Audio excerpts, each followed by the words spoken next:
happy to be here. It's not the first time that I'm in Tashkent, and it's not the first time to present a book in the Goethe-Institut in Tashkent.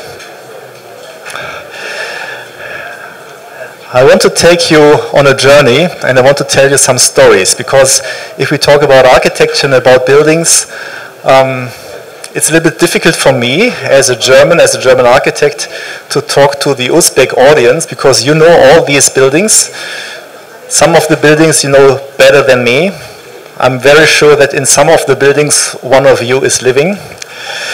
But I want to tell you some stories behind, and I want to take you on the journey how I, as a German architect, came to Uzbekistan, and what I found, what I did a research in the past 24 years. And this is the journey I'm going to take you.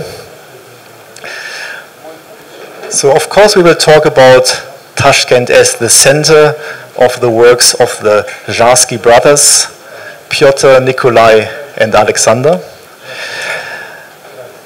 And I want to tell you the story that one of the brothers, Alexander, for some years he went to the North Caucasus, and he also decorated some panel buildings in Vladikavkaz and in other buildings and other cities over there. And Nikolai and Pyotr, they remained in Tashkent, but they also worked in other Soviet capitals like Dushanbe, like Tbilisi, but also in Chisinau. So that means some of the decorated panel buildings, what you see or what you have in Tashkent, you can see a copy somewhere in other cities. And I want to show you and introduce these cities. So these are the heroes of today, the Jarsky brothers. Pyotr was the oldest one. He was born in Estonia in 1929. Nikolai and Alexander, born 1931, 1936. They were both born in France. And that's the reason why they all spoke French. And even the families today, they also speak, or they still speak some French, which is quite unusual, and it brings another philosophy and another spirit to the works of the Jarsky brothers. And today, so we had a tour through the city, together with Valentina Jarskaya, with Galina Ryantseva, and also with Vanya Jarsky. And for Galina and for Vanya, it was the first time ever to see these mosaics in reality. And I'm very grateful that you made all this long way from Izhevsk. This was the Russian city where the Jarsky family lived, and they moved to Tashkent in the late 70s. And the Tashkent story of the Jarskys started with the earthquake. So many family biographies start with the earthquake. People from all over the Soviet Union came to Tashkent to rebuild, to reconstruct the city which was destroyed, or better to say, which was damaged, and then completely transformed into Soviet model city. And for those who have even more gray hair than me, they might remember these days when whole Tashkent was a huge construction site. People came from Kharkiv, and people came from Izhevsk. So on the right-hand side, we see the three Jarsky brothers, young, trained, qualified artists and architects. They came to Tashkent to start working as artists and as architects, and very soon in the DSK where they worked, so in the concrete or the house building factory, so they suggested to start decorating these monotonous panel buildings. And this, maybe you know this building, this is located in Mukimiko chassis. This was the first ever decorated panel buildings, which had all these 9 floors, which was very special at that time. First of all, these high buildings, because due to the seismic region in Tashkent, it was not so easy to do the engineering for all these buildings, but also to decorate a full building, and this was something very, very special. But, and this is something we also mentioned already, so some of these mosaics are in danger. So not all of them have been protected by this decree by the Uzbek government.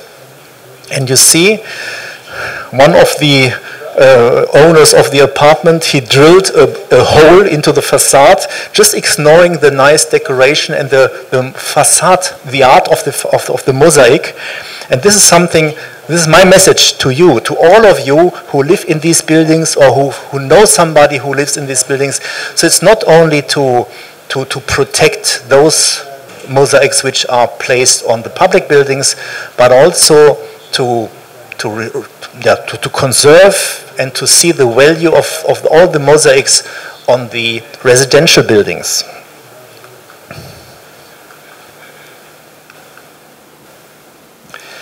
And some of the residential buildings, they look like a body which is completely full of tattoos.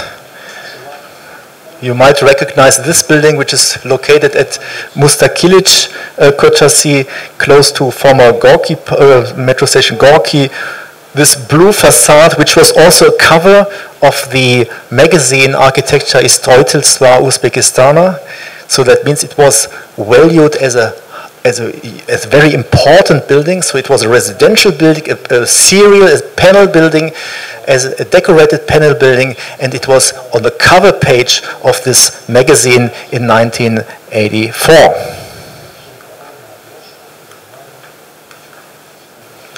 And if you go closer, you see that each mosaic tile was placed by hand.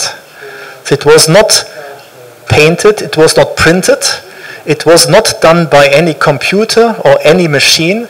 Everything was done manually. And this is the value and the quality of this artwork, because it was made by humans. It was not made by computers. And each panel, even it was the same decoration or the same pattern, looked different in the end because the tiles were put or were placed manually. And during the past years, I was always asked or discussed with other colleagues and other scholars, where came this inspiration from? And if you talk to the people, so don't take too many pictures, because this was not the inspiration. According to my research and to my way of thinking or interpretation, I would say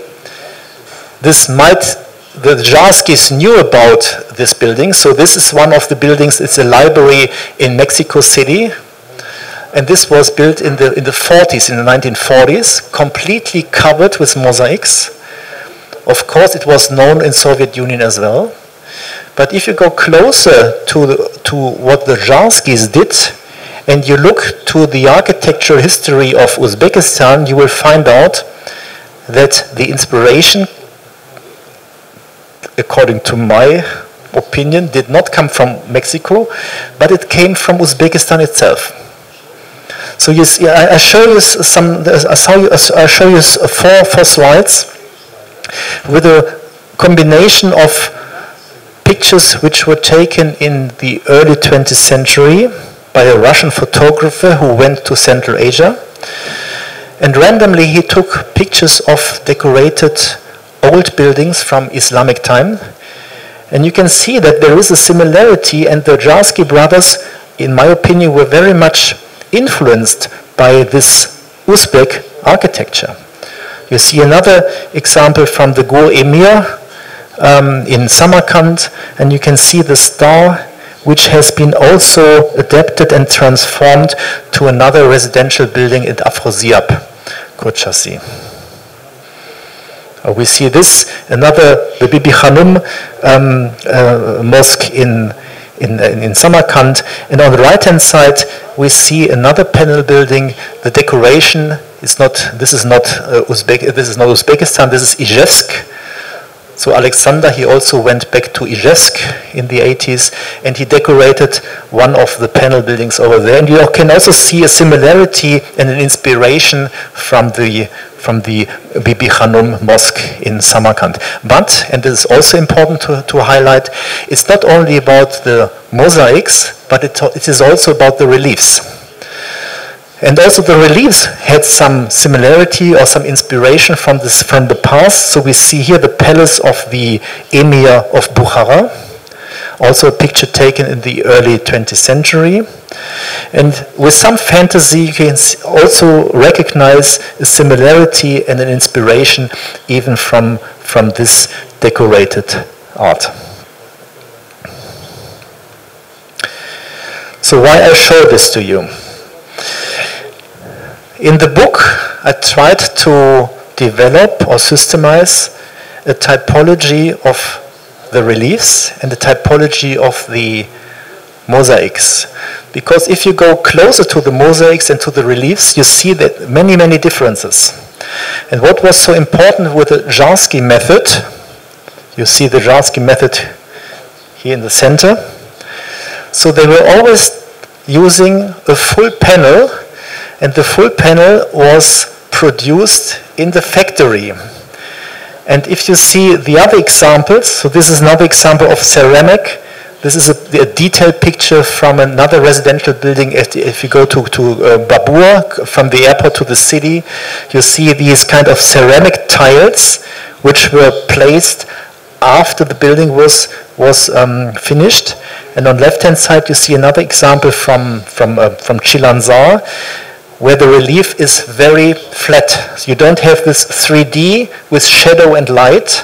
And this was what the Jarskys introduced to Tashkent. And this is quite remarkable. And the same or similar typology we can also see for the mosaics. So maybe I start with the right-hand side. So this is a mosaic using smalta, which is colored glass, which was pressed into the soft concrete after this concrete panel was poured in this mold. And the first Jarskys, the first Jarsky mosaics, they were using a not finished panel, and they put the tiles from the top. But, and this is, I'll say this is the main Jarsky method. The Jarskys used a method to produce these kind of panels by gluing them immediately with the production process with the panel itself. And this method makes it so durable, and that's the reason why you have all these, or most of these mosaics are still existing even after 50 years. And when it comes to the fixing of all these mosaics to the wall or to the facade, on the left-hand side you see an example of a full panel completely covered with mosaics. In the center you see small mosaic pieces, but used as tiles and glued to the wall. And on the right-hand side you see a kind of mosaic which is hanging in front of the facade like a painting in a museum.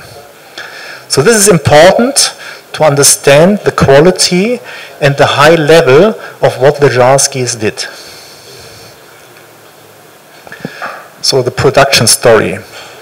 You might think, how does the pattern, or how does these kind of motifs or images, how they were transported from the first sketch to the facade? And this I show you here. So they were all starting with the first sketch on a napkin, on a piece of paper. They were using pencil, they were using aquarelle, watercolor. They were using, so the three brothers, they all used different kind of techniques, painting techniques. But in the beginning, everything started with a sketch.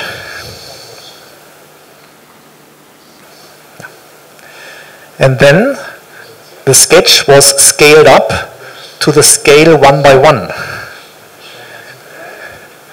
And you see, they were standing here, and they were just monument. This is the reason why we call it monumental art, because it was like a gigantic painting in the studio. So they had a workshop, an own workshop, where they prepared everything.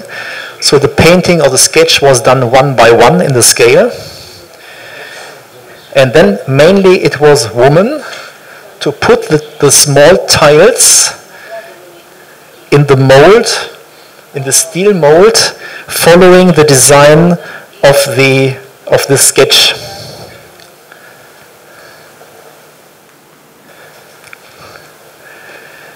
And when we talk about panel buildings, we talk about heavy industry. It's not something you can do in your, I don't know, in your studio or in your dacha. You need to have heavy industry, huge factory halls, and because it is so not difficult, but in the end you need, everything is about logistic, and this is also the reason why. So the logistic also has influence on the size of the size to the size of each panel. This would go too much into detail. But then, after pouring the concrete and taking out, on the left-hand side, you see how the panel was taken out from this mold. So these were some of the first pictures the Jarskys did when they finished with the first decorated panels. And then, so these old pictures, all the old pictures I'm showing, thanks to the family archive of both families in Izhevsk and in Tashkent, I can use these images and I can show these images to you, because the Jarskys, they documented their own work whenever they could, and this makes it very valuable for me as a scholar today and as an author to work with this material and to tell the story what I'm telling you today. So, but everything was industrialized. Technology was first, but there was also a human factor in. You know this Labzar Kochasi, or this area with this front building and the other three buildings. And one of this building has this nice cosmonaut. I think you all know this because in my understanding, this is the most iconic facade, you know, from Tashkent, very much influenced by Leonardo da Vinci. So the man within the circle, the man within the square. On the right-hand side, we see the cosmonaut floating in front of the zodiac. We never found out 100%, but I think maybe Valentina and Tatjana can confirm that I think that it was Jarsky himself, Nikolai Jarsky, to paint his or to sketch his own conterfei. On the right-hand side, a very nice watercolor. On the left-hand side, the original. You see that everything is positive, negative. This has something to do with the method of the technology, the method of technology, how to produce this panel, that it was painted or sketched in a positive way, then put into this mold, into the steel mold in a negative way. The tiles were put upside down in this mold, and then it was always a surprise when they took out the finished panel. And many, many years ago, you see I still had no gray hair. I met Nikolai in his apartment, and he gave me this small sketch of the Zeppelin and the helicopter and this Montgolfier, and I was a little bit confused because I knew this, and I think you all know this picture, this image. And I went to Labzar and I saw something was wrong. And you see there's one panel in the center which is negative, which is a mistake. And so according to the story I was told by the families was that it was a mistake in the factory, and the three brothers, they were not around, so they returned from a commandirovka, and they saw that it was mounted and assembled and fixed, and nobody saw it. So they left it, of course, because it would have been too complicated to tear it down. So, but this is the human factor, what you always have, even in this high technology, even in the Soviet times, everything is autocratic. But in the end, you see these kind of mistakes, and they make it so sympathetic if you see it today. And this is how it should have looked like, but so we have a story, another story to tell. Another story would be to talk about Afrosiab, three residential buildings standing next to each other. When they were finished, so the authorities thought, okay, so we have a star with 6 corners, and we cannot accept that because it's too religious. So what happened on the right-hand side?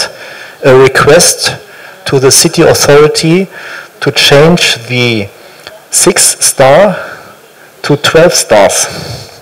It was done, and even if you go there today, you still see it was painted. It was not changed in the mosaic, but it was painted. And if you look very close, you see that there are still left some paint from this time. So I don't want to be too technical and too boring. I want to take you to the Caucasus. Naitrinyo, Makhachkala, Vladikavkaz, 3 places where the Jarskys worked. 6 years ago, I had the possibility to visit the Jarsky family in Izhevsk. On the left-hand side, we see Nina Jarsky, who also contributed to the book with the history, the family history of herself and of her father, the uncles, and the grandfather. They were a kind of dynasty of artists. On the right-hand side, the stepsister Masha. So, Caucasus. You go somewhere to Naitrinyo in a very remote area in the Caucasus, and you find this very nice decorated panel building. Naitrinyo is a place where there is a project institute, a research institute. They work on the atomic, on the microatomic. So I'm not a physician, but it's very special what they do there. According to the information I have, that they never found what they were looking for, but in the end, all the scientists lived in this, or still live in this building, and it's decorated by Alexander Jarsky. Just recently, I was told that there's also the Uzbek quarter, Uzbek neighborhood in Makhachkala. I asked a friend to take some pictures over there. Maybe you remember in Makhachkala there was an earthquake in 1970. Uzbekistan donated a whole quarter, a whole neighborhood to Makhachkala. I didn't find out for sure, but as far as I remember, Nikolai once told me that he was also involved in some works in Makhachkala. And if you go into the details in all these mosaics, you see Uz. So that gives proof that this was done by Uzbek artists, by Uzbek architects. And this makes it so interesting and exciting to do all this research, because you can start reading architecture, you can start reading facades, and you can develop the story. It's like you find the bone of a dinosaur somewhere, and then you start reconstructing the whole skeleton. And we have other examples in Vladikavkaz. And if you go, so once you have read the book, you will immediately understand that this design could have only been done by Alexander Jarsky, because his design was it was more graphic design and less ornament and less architecture. And he also did some nice decoration of a park in Vladikavkaz. So, I'm coming to the end. I'll show you some examples from Soviet capitals, also done by the Jarskys: Chisinau, Dushanbe, Tbilisi. Left-hand side Chisinau, right-hand side Tashkent. So whenever you see this nice decoration on the Tashkent residential building, now you know that there is a similar building also existing in Chisinau. And in Chisinau they call it the Uzbek building, and it was The responsible architect was Nikolai. So you can, on the left-hand side you see a drawing for Chisinau. On the right-hand side you see a facade panel in Tashkent. It's in TTZ. You see that they are very close. They're never the same, exactly the same, but they are very, very close. Dushanbe, another example, and another example from Tbilisi. The same happened in Tbilisi, what happened also in Chisinau and also in other republics. Uzbeks donated a whole microrayon to those cities or to these Soviet republics. And if you look to the ornaments or to the decoration, right-hand side, the Ulica Baburko Chassi, on left-hand side, Tbilisi, they are not the same. But even you are not an art historian, you can understand that there are some similarities. And now we come to also to a sad story. Even we have this decree by the Uzbek government that they are starting to protect some of the facades. Of course, other ones are disappearing. So thanks to Alexander Fedorov, who is also always doing these nice posts in Instagram and other social media. So we know that some of the buildings have been covered by advertisement, but according to latest developments, with the help of PayMe, so they started to remove most of these advertisements. So that is a proof that civil society and bloggers in social media have also a power, and they have a power to transform something, and they have also the power to transfer knowledge to the wider audience, which might have got lost in the past years. Or we had another case on the right-hand side in Olamzar microrayon, where the city government started to cover the mosaics. But according to the people they made in social media, they were protesting against, and then in the end, as far as I know, it was removed. So this is still existing. On the left-hand side, also from the family archive, a picture from the construction itself.